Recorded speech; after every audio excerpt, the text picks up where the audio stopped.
Well, welcome, Dr. Christopher Odom to the Ronald Diltz II podcast show. It's a pleasure to have you, man. What's going on? I'm excited to be here. I've been waiting for this. Finally, I get to be on the show. Oh, man, it's such a true blessing to have you here.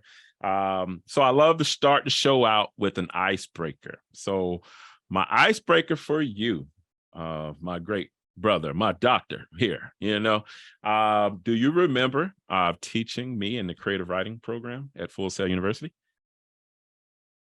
I was just turning on my transparency. I'm sorry. Say that question one more time. Do you remember teaching me at Full Sail University in the creative writing program? Do you remember that? That's an actual question. How can I forget?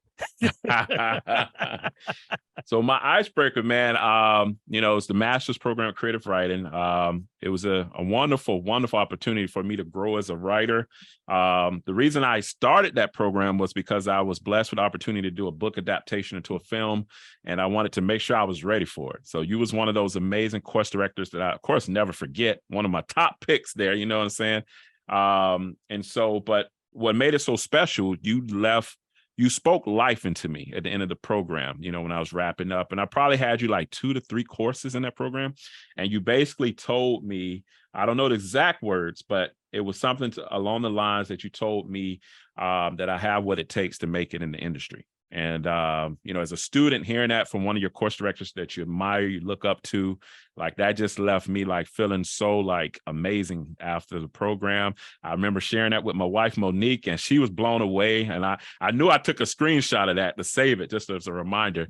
But man, I appreciate you for doing that. You know what I'm saying? Because that was amazing. I'll never forget that moment. And that's one of my special moments with you, my brother. So I just want to start the show with that. When you hear that and you're a student, especially if you're a high achiever and you start to think, well, I think they just tell everybody that. No, I do not. Yeah. Hey, Only the people that are that good. And most people actually do not get that comment. And if you got it, you got it, and it's my job to let you know that. Yeah, man, I appreciate that, man. That was a really great feeling, even just going through the program and wrapping up. But to hear something like that, it definitely left a great mark on me. So thank you so much, Dr. Odom, in the house once again. So let's get into these great questions, man. So, of course, we got to start with the one question that every film podcast probably has. What made you want to start a wonderful career in the entertainment industry? Oh God.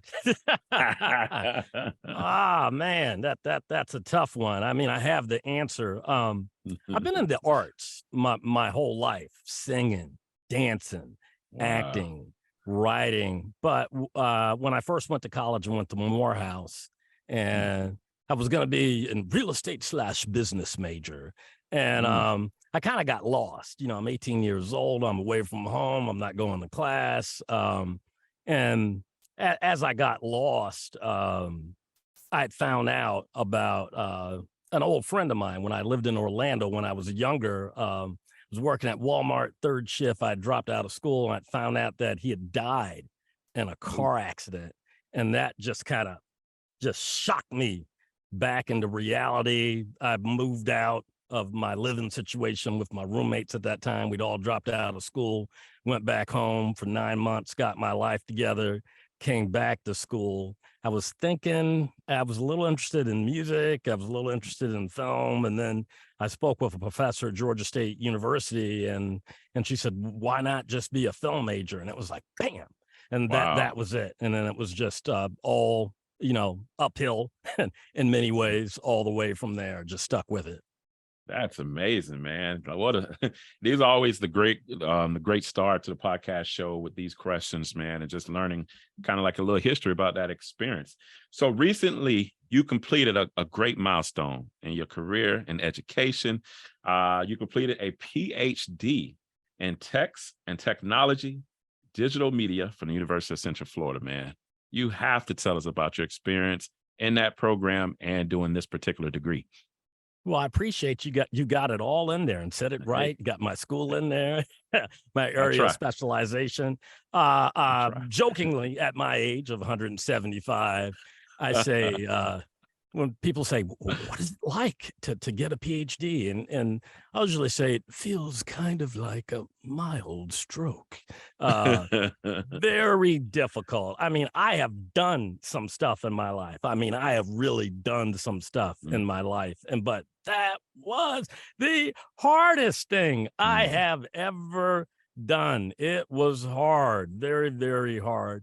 It was an amazing experience. That particular program is trans and multidisciplinary. It's all about coming up with solutions for social issues. It helped me grow so much as a human being.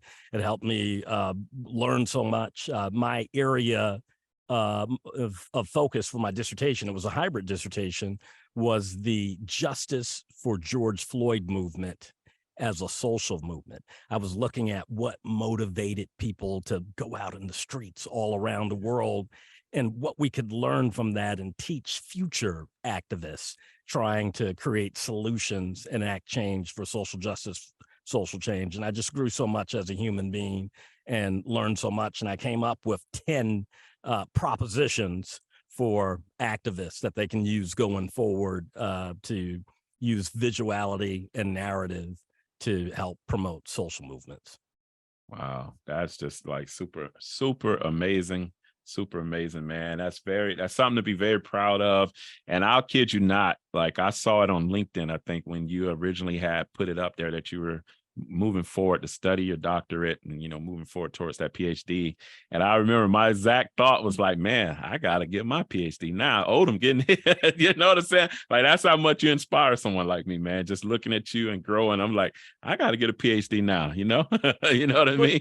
It was something I wanted to do all my life. You get kind of lost along the way. I was just looking at some old stuff in my hard drive once, and I noticed that I said, I wanted to get my PhD, and I hadn't followed up on that. And then I decided to follow up on it again and, just ride it all the way through. And I was like, well, I mean, it's a long journey. I'm going to be 182 when I finish, Right, but, right.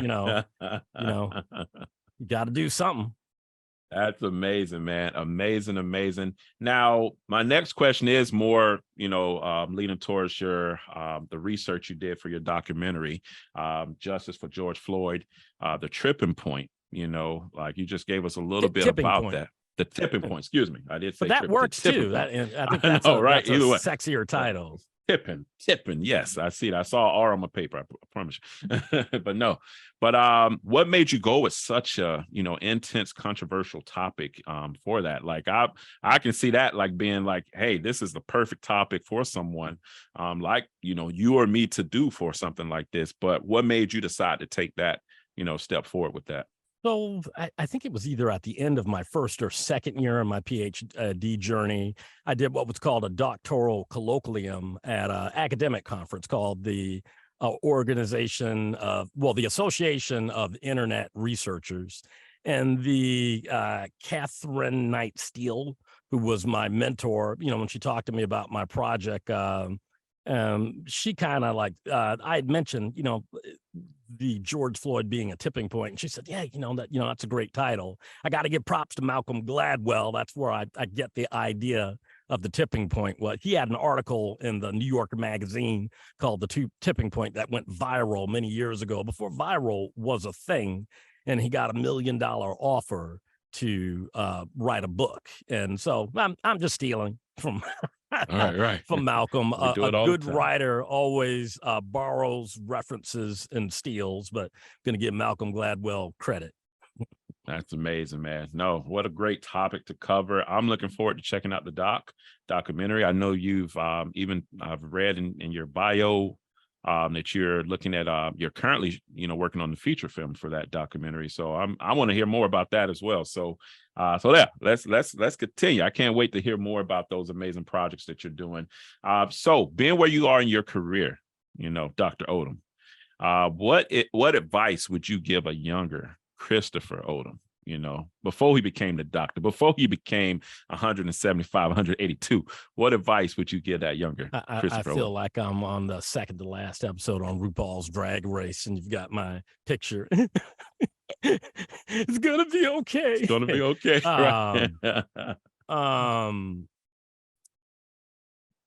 you've got to be flexible, and you got to stick with it. If something's not working, try something different. That doesn't necessarily mean you can't be a creative, but be flexible, try something different. What I'm a big fan of is instead of saying social media, because social media thinks people just think, it's the little girl, on her phone.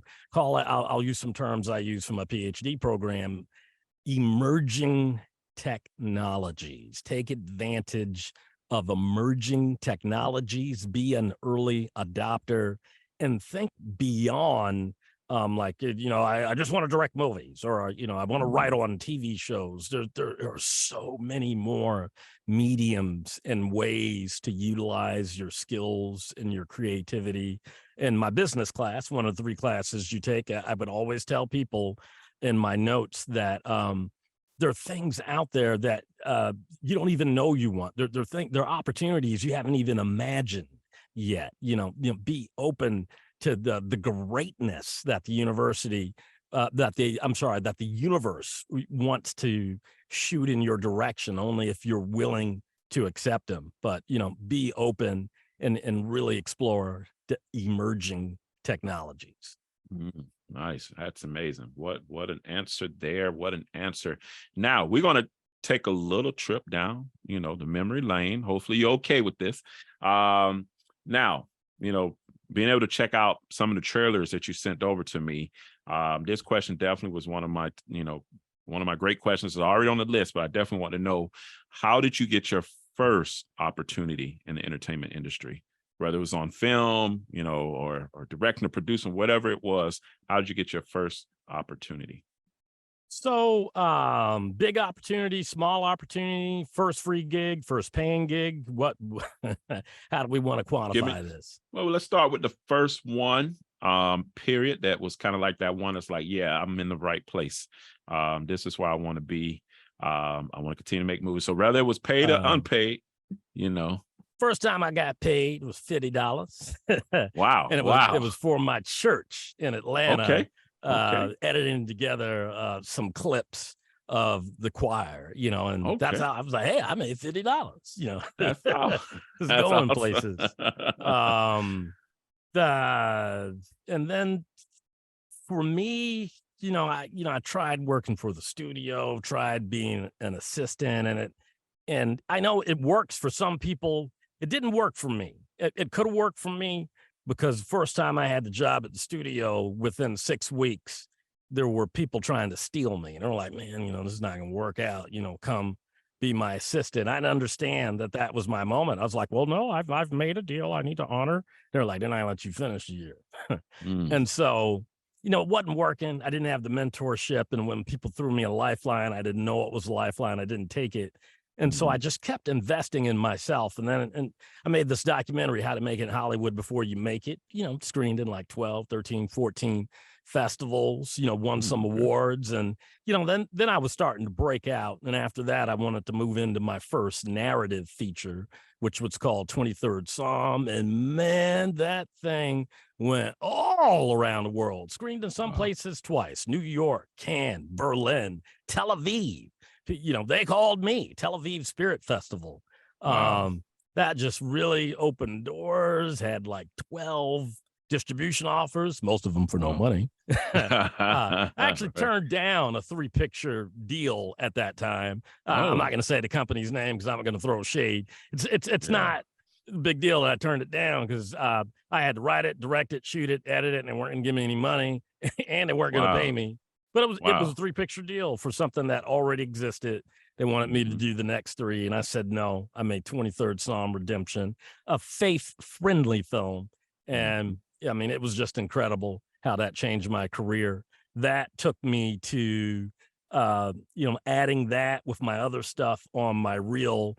I thought I got a job with ITVS, the independent television service. They produce content for PBS National. They do the show Independent Lens.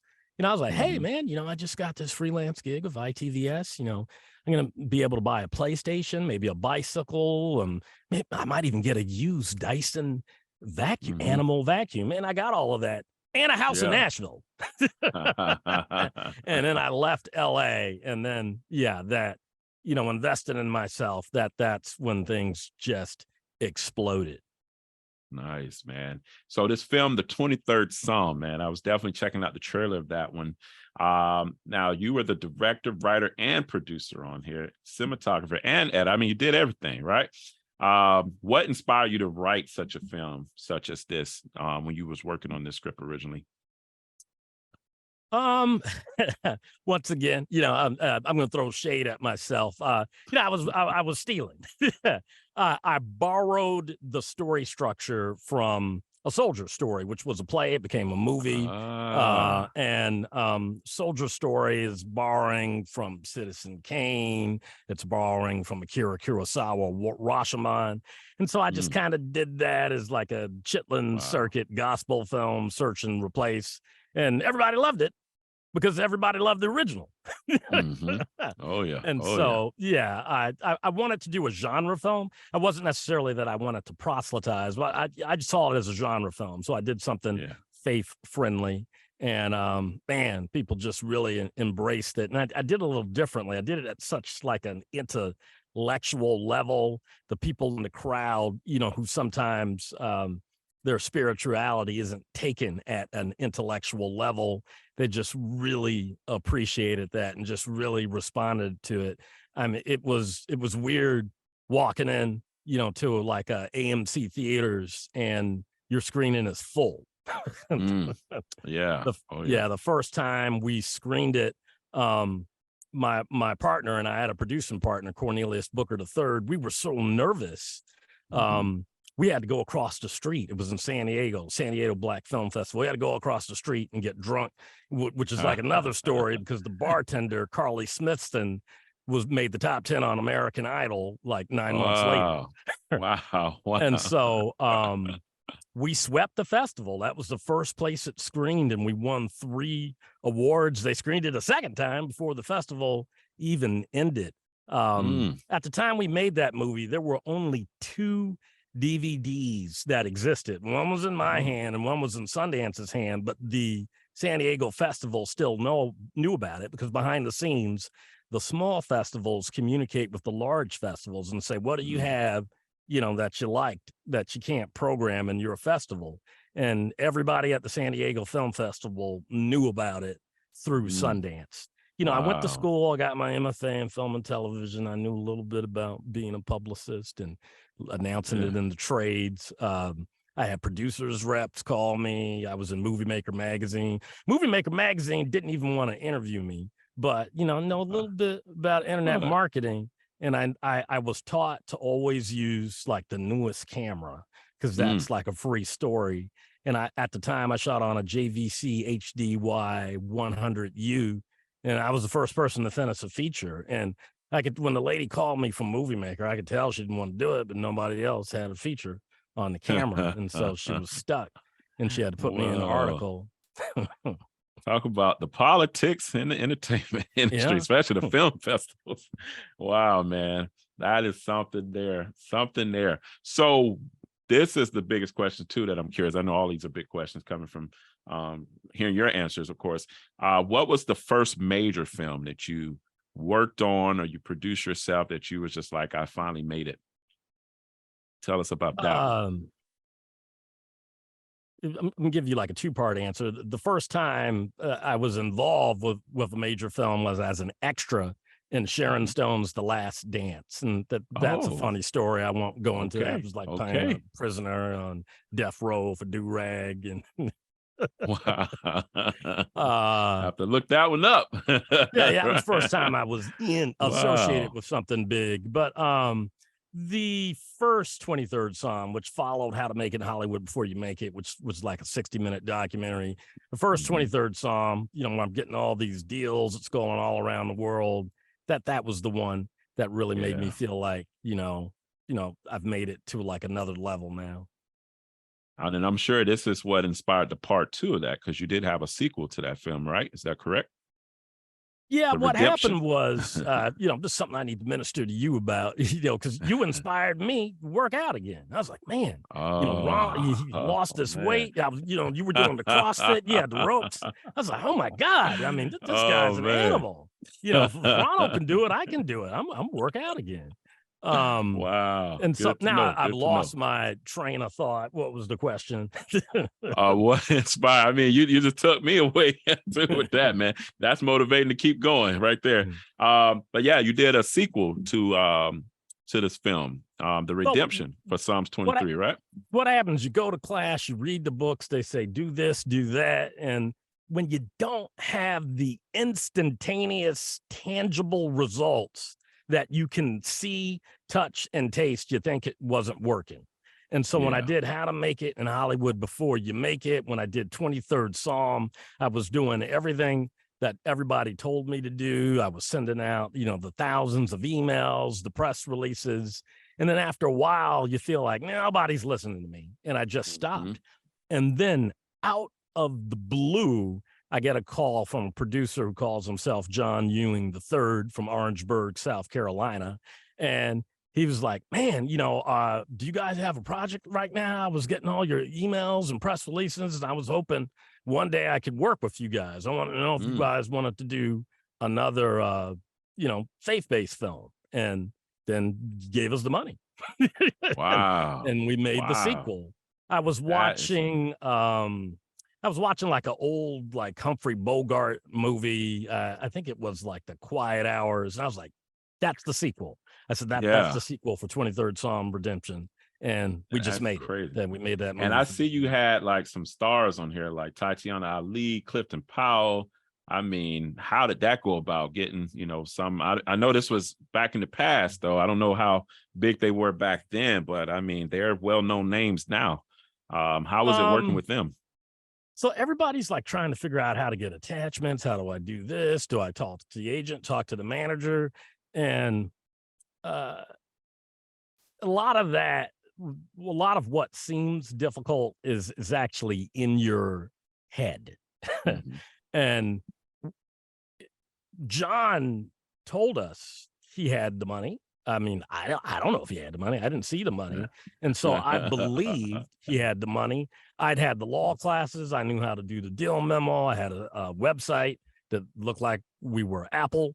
And Mm, I just sent a deal memo, to the actors and made them an offer. I wow. sent it to somebody that I thought I could afford with what Yeah. John was paying for the number of days I thought they could get them for. And the agent or the manager looks at it and they'll go, okay, looks legit. They call you, ask a couple questions, and they said, great. You Wow. don't need escrow. You didn't need this. You just got to look the part, sound the part, talk the part. And just as long as they get the money one day before she gets on the plane, it's a Mm, done deal. And wow. you just have to believe in yourself, and you got to There you look the go. part and talk the talk and walk the walk. And it's not as hard as you think. A lot of people actually don't have the money, but they know how Yeah. to pretend. Other stuff. They just pick a date of principal photography 1 year in the future and try and make it happen. The only thing you can hurt is your pride.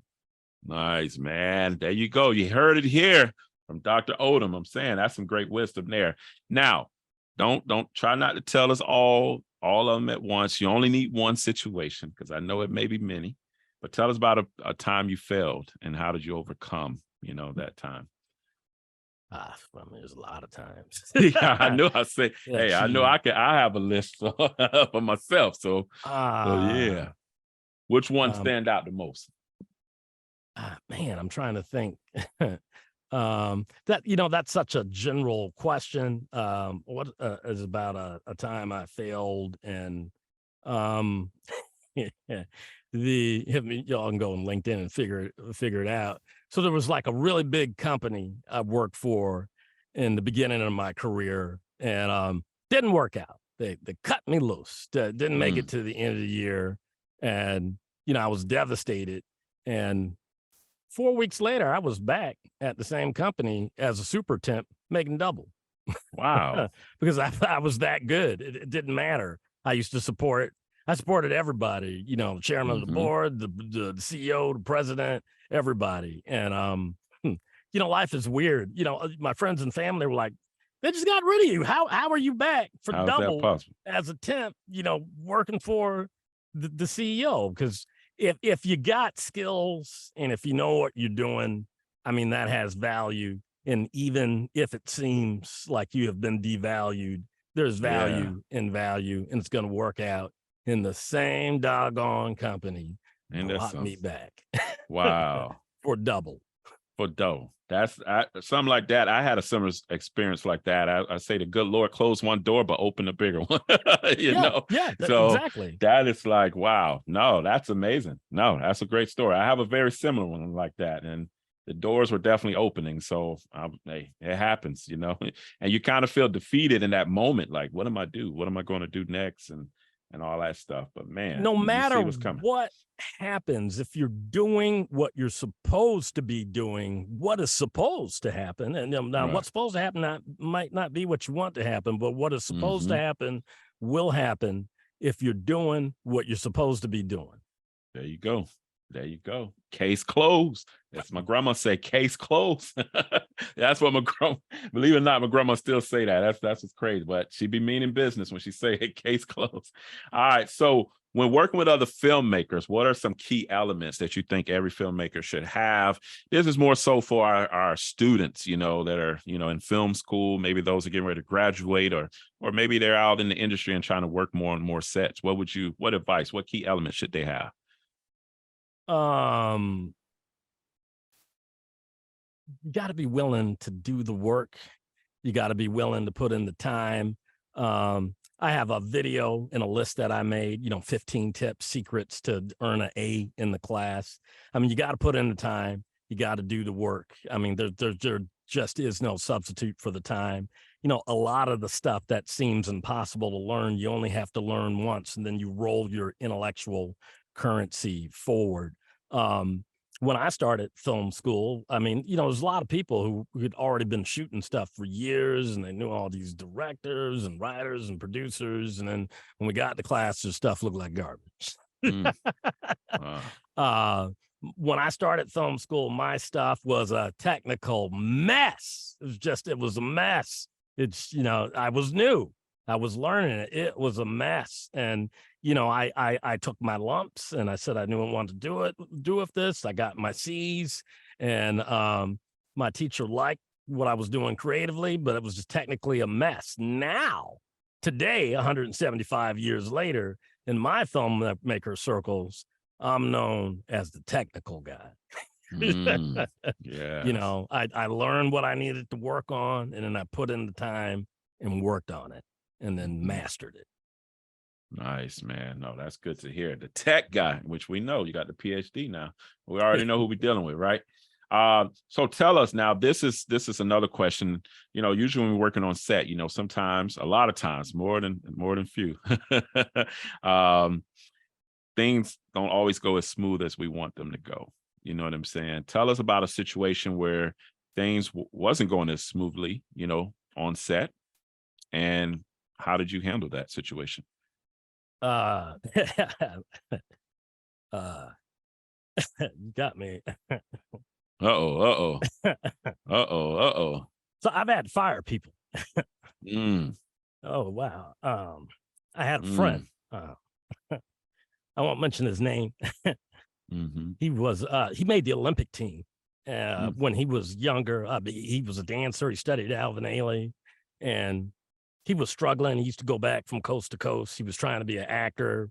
I was trying to be a filmmaker, and I just got motivated. I said, you know what, man? Am I going to say his name? He was like a mentor to me. I was like, making a movie. You're going to be the lead. And somehow we made the movie happen. We got it all together, and we got to the table read, and he was horrible. Wow. Oh, man. Was horrible. I knew him from dancing and mentor and track, motivational. And then I understood the problems he was having with his ex-wife and why she didn't believe in him. I mean, he was terrible. I mean, he just wasn't a good actor. And then I had to fire him. We tried to meet with him And he just wasn't any good, and we had to fire him. I found out like 7 years ago, he died of a brain tumor. You know, he used to send these emails, and he would do graphics and poems and books. And one day they stopped coming. I was like, man, I haven't reached out to him in a while. And then I got the email that he was gone. Oh, man, sorry to hear about that, man. Man, wow, you're gonna just lay it on us right now like that. Yeah. Yeah. Wow. But yeah, that's a really crazy situation there. And after I fired him, the movie was amazing. Wow. Yeah, it's tough. It happens. It's tough. Yeah, but situations. it is what it is. Yeah, that's a tough call there. Tough call, man. And just hearing you talk about that, this question came about. So I'm with my podcast show. I'm all about motivating, of course, the world, motivating students and individuals like ourselves who are trying to stay motivated, working on our own personal projects and stuff like that. What keeps you motivated, Chris, in this industry, and just having that motivation to work on projects, to teach in this industry? What keeps you motivated? This is kind of weird. What keeps me motivated is that, maybe I'll motivate somebody else. The number of people, I'm gonna go back to my Bible days, number of people you need to reach to be a success is one. If each one reaches one, then at some point everybody's going to be reached. And just like with your videos, you didn't know, you're like, yeah, nobody's looking at these, workout videos, and you changed my life. Angela and I did 1,000-calorie workout today. Wow. Today too. Wow.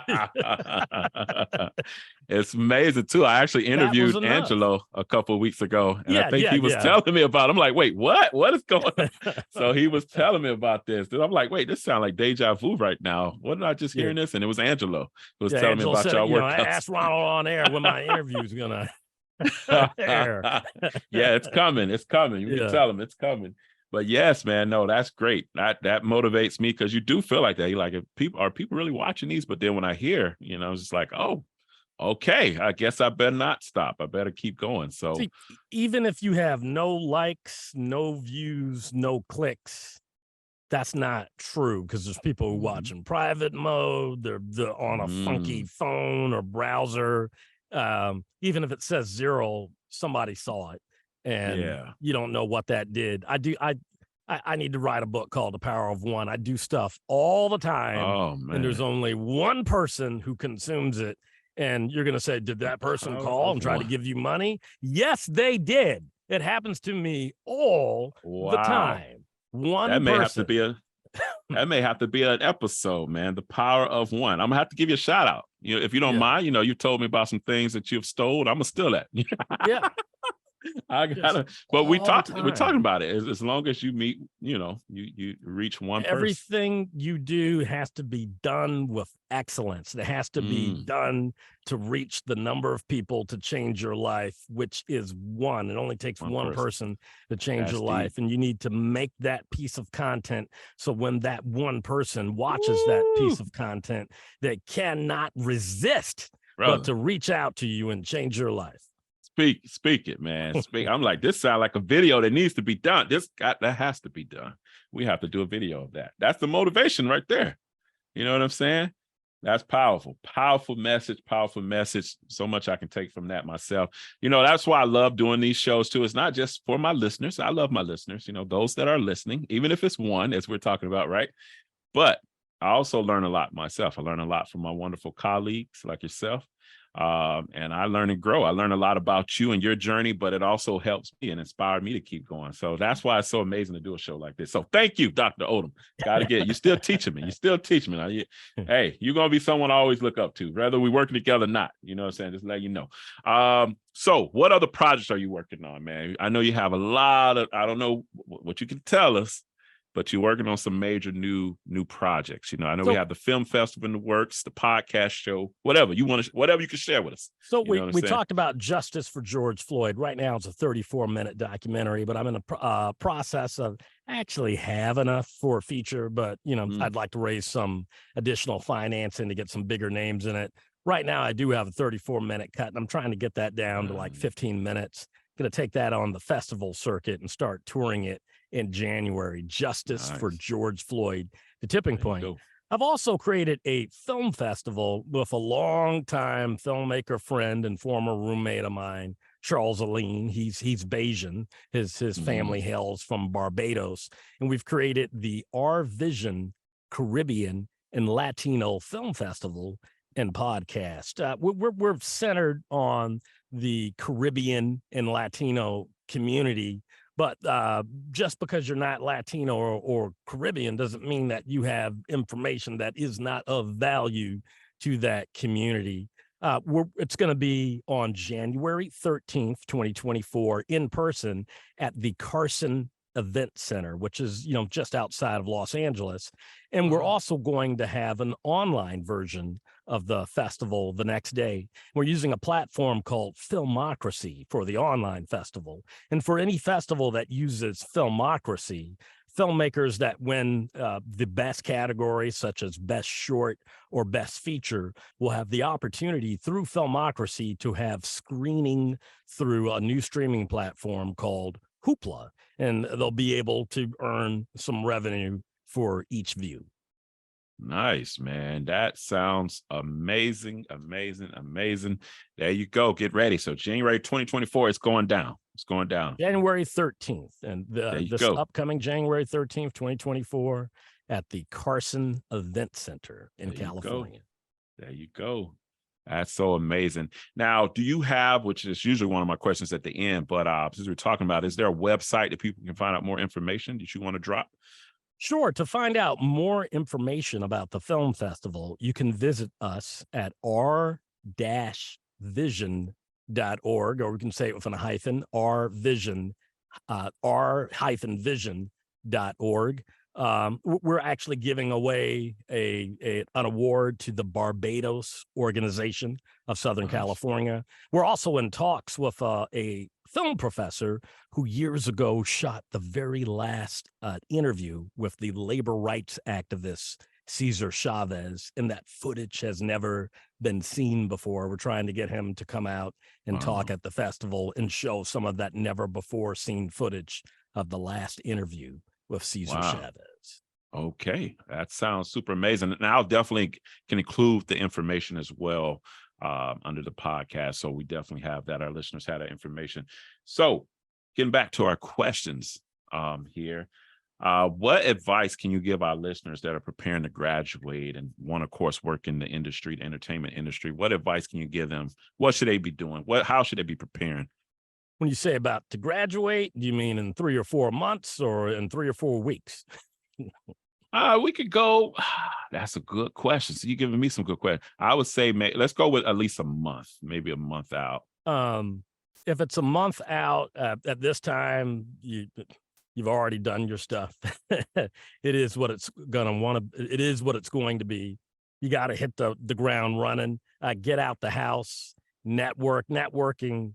It's less about who you know, it's who knows you. If you happen to be in Los Angeles, just get involved. Everybody's in the industry. Go to AA meetings, go out swing dancing. Everybody's in the industry. The people I'm connected to from dancing are people I couldn't get to normally in, real life, but, they're my dance buddies. And so, I had access to very, high profile people. There's a lot of stuff you can do on social media. We just did an episode we haven't released with a visual effects post-production coordinator. Her name is Sharice Keys. And when she graduated with her MFA from NYU, she would go on to LinkedIn and she would look up the names of people that had the position she was trying to get. And she would ask them questions. And if they answered, she'd send them like a $5 gift card from Starbucks. And because they got the $5 gift card, they were willing to ask questions again. And then they just told her secrets on how to get the job. And then, within 90 days, she was working as the assistant for a showrunner on a TV show, by sending out those questions. I've got lots of little secret social media tips. That'd be like an hour. Talk about all the stuff. That's a show by itself. Yeah. That's a new one. I didn't think about that one that you just told me. Wow, that's amazing right there. That's definitely a great trick there. So I definitely want to hear more of those. So we're definitely gonna have to pick your brain on that. But that's amazing. So now, currently, right now, in the state that we're in, we have a lot of union strikes going on. What's your opinion about the union strikes? Being a former SAG member, also being a part of the WGA, right? What's your opinion on these strikes right now? And give you a political answer. The paradigm has changed. Whether that means you get more money, less money, these contracts are very intricate, and it's a different paradigm. Free television is going away, over the air, and now it's about streaming. Streamers don't have advertisers, so it's not about how much money you brought in for the commercials during the show. It's about how many viewers you have. Everybody gets a piece of that. If you have like the big plan, I got the 1999 Netflix plan with like the 7 screens. And even if I'm only watching one show, and so that's where it gets a little squirrely, because the streamers don't release their analytics, and so everybody just might be watching Stranger Things. So what happens to all the other 10,000 shows? What am I supposed to get paid? And so it's a complicated answer, but it has to be revisited because it's a different paradigm and it requires a different agreement.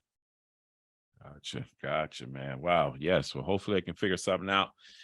Now, some of our students here and there, we'll get a couple that may at Full Sail that want to be a part of the union. Is there any advice that you can give those students that would be interested in possibly joining the union, or anyone down the line? The biggest projects are all union, but the biggest piece of the pie is not the biggest projects.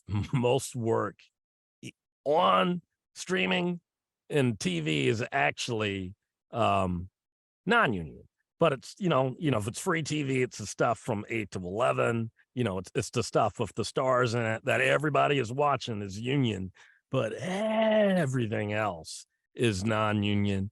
You shouldn't be focused on saying I wear the union label. You should just be focused on creating a body of work and doing great work. There's great things to be done. There's money to be made, and it's not necessarily on a union project. And there's nothing wrong with that.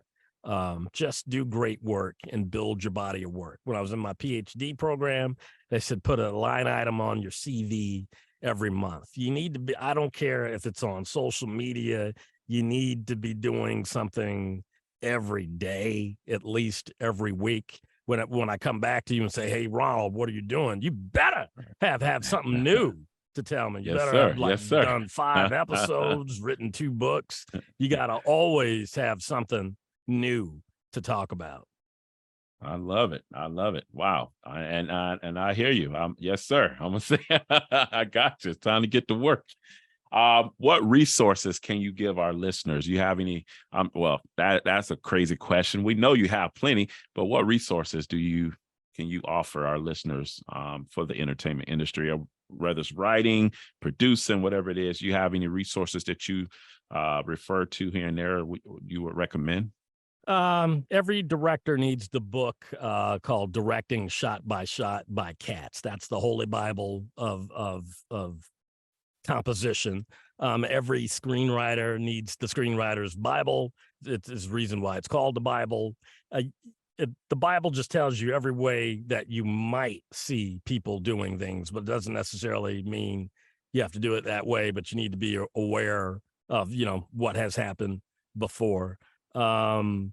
If you just want to say you've been in a WGA, they have a thing called a WGA Independent Writers Caucus. Really won't let the TV people in, but if you've been to a major film program and got a master's, you've sold a script or a project, you've won some awards at festivals, you can become an associate member of the WGA through the Independent Writers Caucus. You can't vote, but you can go all to the meetings. And if you live in LA or you live in New York, there's a lot of stuff going on. I'll go and then I'll be sitting next to like Tom Cruise's cousin, or one time I was sitting next to like Ed Begley Jr. It's just everybody's there when you're in LA and New York. That's definitely something you want to go for if you have those credentials behind your name as an independent feature filmmaker or writer. Gotcha.